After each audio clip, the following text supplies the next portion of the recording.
मैं तुम्हारे पालतू कुत्तों से डरता नहीं हूँ। यहाँ से बाहर मैं निकालूंगा।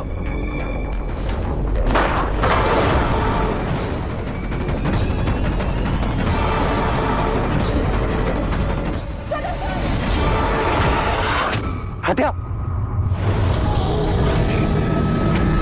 निकल गई सारी हीरोगिरी।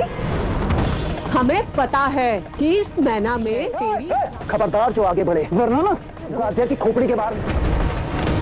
जी हाँ गाइस, इसके तुरंत बाद राध्या की खोपड़ी के ऊपर एक आदमी एक पिस्तौल लेकर खड़ा हो जाता है और उसके कान में लगाता है। तभी प्रथम आगे की तरफ बढ़ता है तो तुरंत मोंटू उससे बोलता है, खबरदार अगर तू आगे बढ़ा तो राध्या की खोपड़ी के आर पार हो जाएगी गोली। जी हाँ गाइस, उसके बाद मोंटू के भांजे का मुंह जो काला किया था राध्या ने और प्रथम ने, तो उसका बदला लेने के लिए मोंटू का भांजा कहता है मोंटू से, मामा मैं तो यही कहता हूँ कि तुम इस राध्या को गोली मार दो। जी हाँ गाइस, उसके बाद कुछ ऐसा होता है जिसे सुनकर आप भी बहुत ज़्यादा हैरान हो जाओगे।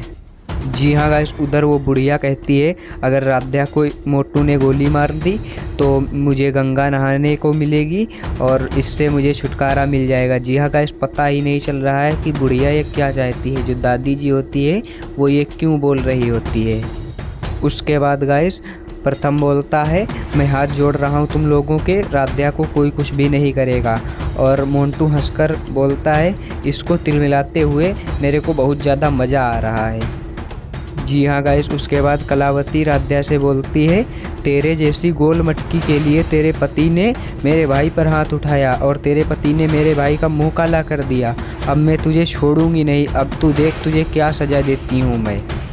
गाइस उसके बाद प्रथम बोलता है, अगर तुमको सज़ा ही देनी है तो तुम लोग सज़ा मुझे दो, राध्या को तुम लोग छोड़ दो। उसके बाद कलावती बोलती है, ना मुन्ना ऐसा कैसे। और कलावती प्रथम से बोलती है, बहुत तेरे पास दिमाग है, असल मज़ा तो मुझे तेरी बीवी को सज़ा देने में आएगी। इसकी चोट का दर्द तो होगा तो तुझे ही, वो देखकर मुझे और भी ज़्यादा मज़ा आएगा। जी हाँ गाइस, इसके बाद मोंटू अपनी बहन से पूछता है, दीदी कौन सी सज़ा सोची। तो वो बोलती है, कहती है, अभी तो हट्टा कट्टा अपने गांव से आए ही हैं तो इनके लिए पहले कुछ खाने की सोचो, फिर इनकी सज़ा की मुहूर्त निकालते हैं। जी हाँ गाइस, उसके बाद गाइस कलावती बोलती है, 3 बजे सभी लोग मुझको यहीं पर मिल जाना। अगर किसी ने चालाकी दिखाने की कोशिश की, ये जो हट्टा कट्टा है सभी की आँखें निकाल कर गोटियाँ खेलेगा, गोटियाँ। गाइस उसके बाद प्रथम और राध्या दोनों लोग गार्डन की तरफ चले जाते हैं और प्रथम राध्या से बोलता है, राध्या मुझे तो पता नहीं है वो लोग तुम्हें क्या सज़ा देंगे, लेकिन मैं प्रॉमिस करता हूँ मैं तुम्हें हर जगह बचाऊँगा। जी हाँ गाइस, उसके बाद राध्या प्रथम से कहती है, इन लोगों से बल से जीतना तो बेवकूफ़ी है क्योंकि ये हट्टा कट्टा है, इससे बल से हम लोग जीत ही नहीं पाएंगे। मोंटू और बबलू से जीतना तो दाएं हाथ का खेल था, लेकिन हम इनसे तो जीत ही नहीं पाएंगे क्योंकि हट्टा कट्टा बहुत ताकतवर इंसान है। गाइस ये सारी बातें प्रथम मान लेता है और कहता है, राध्या तुमने उतने टाइम देखा था मैंने कितनी तेज़ उसके मारा था, लेकिन मेरे हाथ में अभी भी दर्द हो रही है, उसे कुछ भी महसूस नहीं हुआ, उसको सुई का भी कुछ महसूस नहीं होता है। जी हाँ गाइस, उसके बाद राध्या बोलती है, हमें इन्हें बल से नहीं, कोई ना कोई कमी इनकी ज़रूर होगी हट्टा कट्टा की, हमें उस कमी का पता लगाकर इनको उसी से हराना है। जी हाँ गाइस, राध्या कहती है, हमें पूरी उम्मीद है कि हम लोग इन लोगों को हरा देंगे। इसके बाद प्रथम कहता है, घर में सभी लोग डरे हुए हैं, लेकिन तुम्हारी बातों से मुझे एक अलग ही हिम्मत और सुकून मिलता है। प्रथम राध्या से वादा करता है और कहता है, मैं तुम पर कोई भी आँच नहीं आने दूंगा।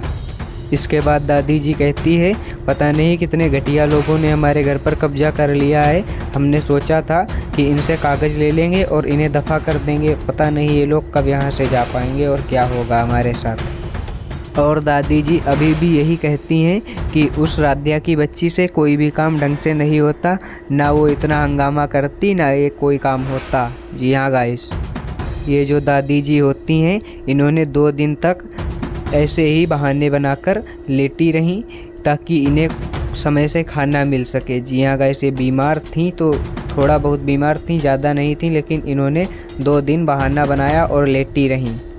और दादी जी कहती हैं, मुझे बहुत ज़्यादा भूख भी लग रही है और इन्होंने अभी खाना तक का नहीं पूछा।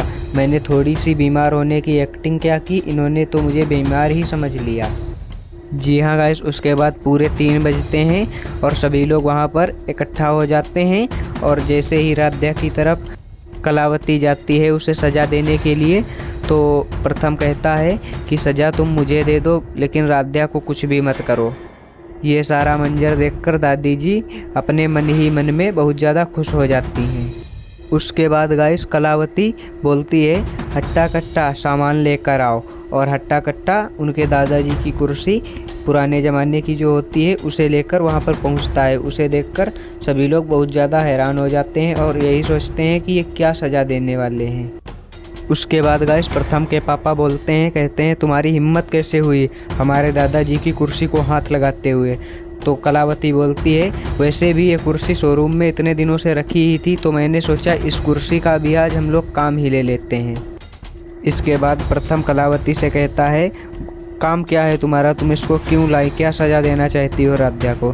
तो कलावती बोलती है, कहती है जैसे इस कुर्सी को हट्टा कट्टा वहाँ से खींच कर लाया है, वैसे ही इस कुर्सी को अब राध्या खींचेगी।